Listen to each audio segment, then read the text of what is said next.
Pee-Pee, I peed the bed. But Junior, why are you ruining a beautiful moment? I peed the bed and you have to clean it up. No, Junior, that's not my job. That's Lola's job. Who's Lola? Oh, Lola, that piece of enchilada right there. Look, Junior, let me show you a woman. It's right there. I'm gonna go tell her I peed the bed. Ooh, you do that. You do that. Are you Lola? Oh, you must be the kid, Junior. And you must be Lola, the girl who's gonna clean the pee out of my bed.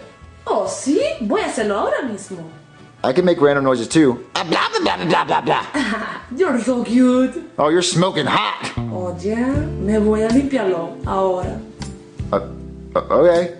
Oh, Chef Pee-Pee, I think I'm in love. No, Junior, back off. She's mine. Well, she said I was cute. Well, she said I wasn't manly enough. Ha! Chef Pee-Pee, that's not good. Yes, it is. All girls bully the guys that they like. So when she said you were cute, she obviously means you're ugly. And when she said I wasn't manly enough, she thinks I'm Hercules. Okay, whatever you say, Chef Pee-Pee. Yeah, I know it's whatever I say. Now I'm gonna go and watch her clean up your bed like a creep. Okay.